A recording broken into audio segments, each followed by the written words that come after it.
Feng Mao has had a lot of reworks over his lifespan in Paragon. At first, in my opinion, he was this kind of mobile bruiser. Then he slowly became more assassin-like with an execute ultimate, and he's just had a lot of stuff. I want to bring him back way to his original intent, at least in my opinion, as this bruiser. Deals some damage, but also is tanky. How do we do that? Find out.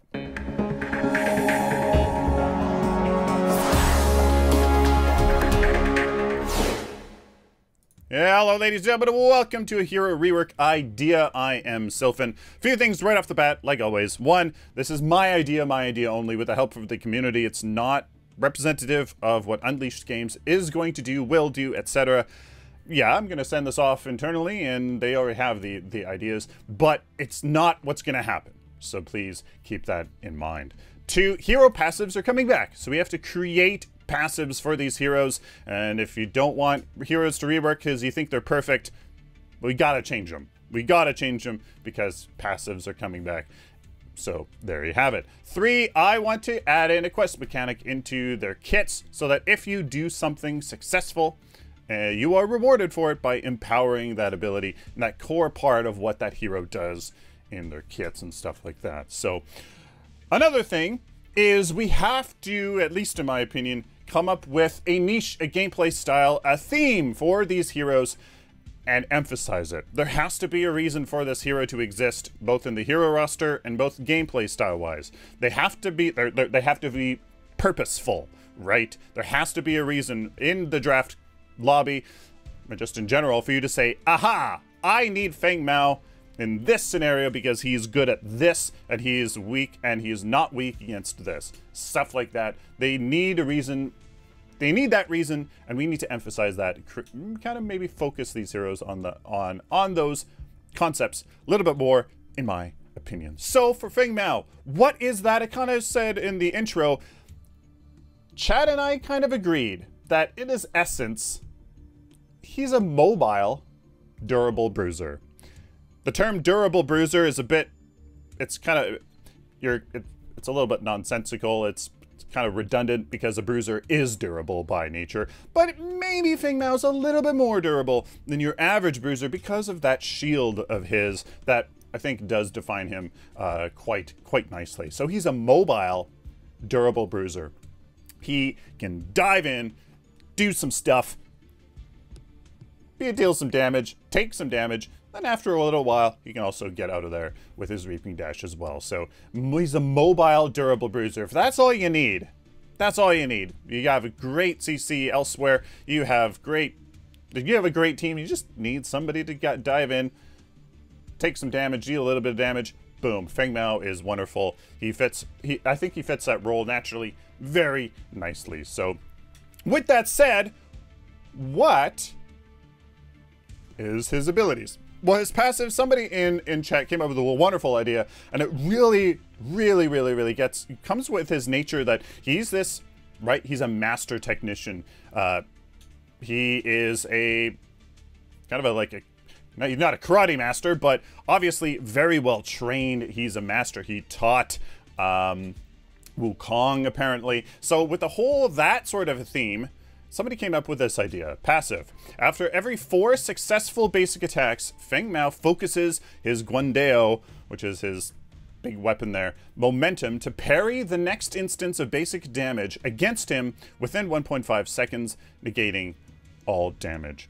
So basically, if you are successful bruising it up, just hack and slashing, you can, every 4 successful basic attacks, parry the next next instance of basic damage against him within 1.5 seconds. Obviously, that synergizes very well with diving on an enemy carry or something like that. You know, just hack and slashing, they're shooting you. You can block an attack every 4 basic attacks. Obviously, synergizing very well with attack speed, stuff like that. And of course, numbers, guys, like the 1.5 seconds, numbers, all the numbers you see here, throw them out the window because obviously, that's up to the balance team. I kind of came up with my best estimation of what would maybe work, but forget the numbers. All we want is the concept behind the hero's kit, and then numbers can be balanced later. So that's his passive. Yeah, it's not too compelling, but it certainly emphasizes the fact that you've got to dive in there and just hack and slash as a bruiser. Pretty simple. It works nicely. There you go. And with his other abilities, you'll see it works out nicely as well. Guardian Shield is one of the things that makes Feng Mao, in my opinion. And here it is. Guardian Shield, Feng Mao summons ancient energy, producing a shield for a duration. 10-second cooldown or whatever it has to be. After absorbing 2,500 total damage over multiple shields, of course, kind of in the mid-game-ish, the shield will now explode if depleted, dealing 50% of the shield amount to all enemies within a 650 unit radius. So it'll explode for 200 damage or 100% of the shield damage, whatever. The point is that if it's depleted, if you do your job in successfully using the shield at a time when you're going to take damage, so this isn't going to happen all the time, you have to be skillful with it, and you have to be skillful with building it up, then it will explode, dealing damage.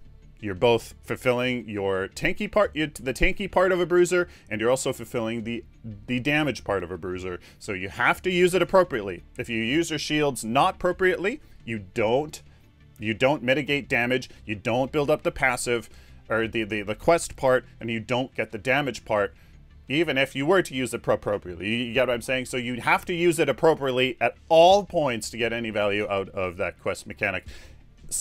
Emphasizing that you have to use that ability skillfully. Very, very, very cool. I love that idea.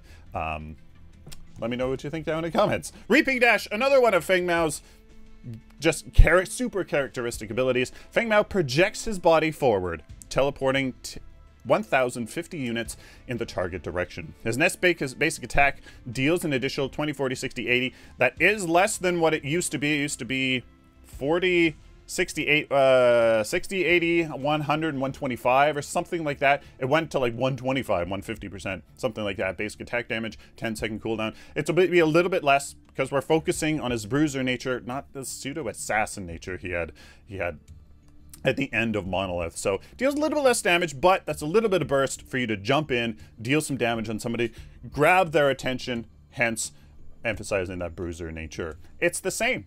Pretty much the same. The distance will have to be tweaked for a bigger map and all that kind of stuff, but really, it's pretty much the same.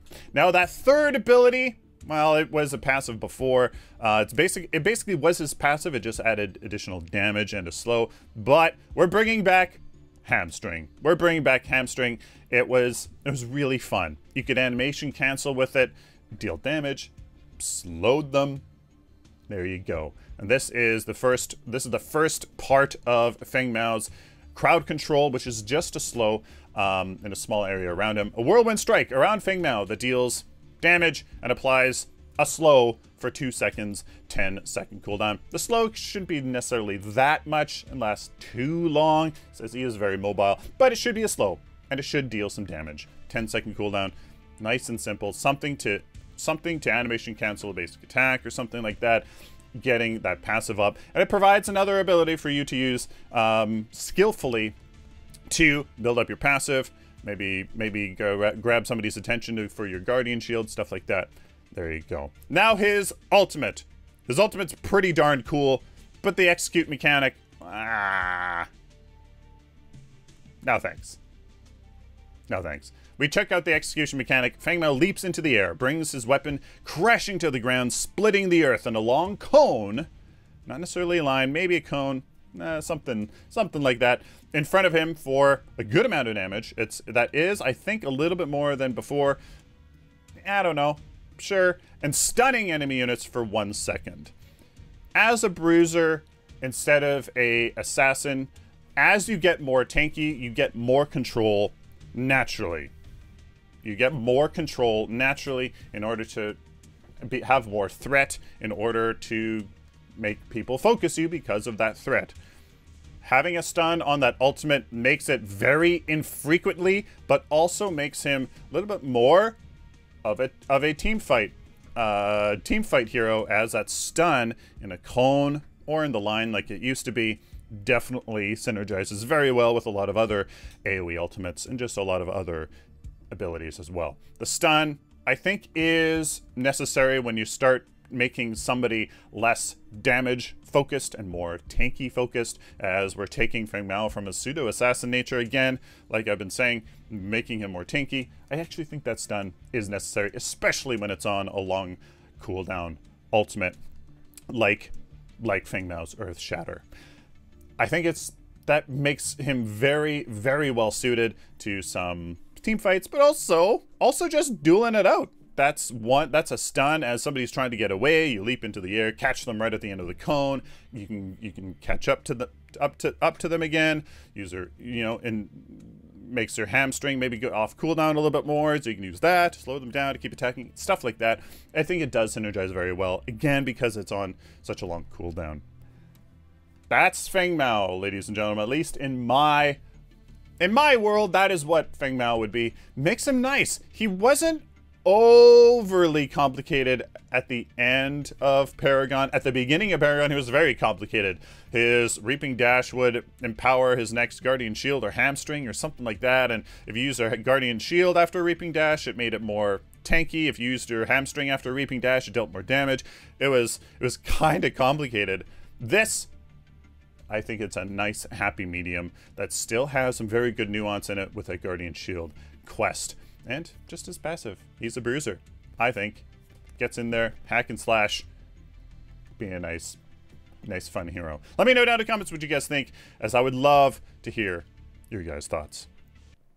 Please like the video if you like it, dislike it, dislike it, share it, like me. Of course, guys, subscribe, as if you like this content, there's certainly more coming. Till next time, like always, stay optimistic and positive.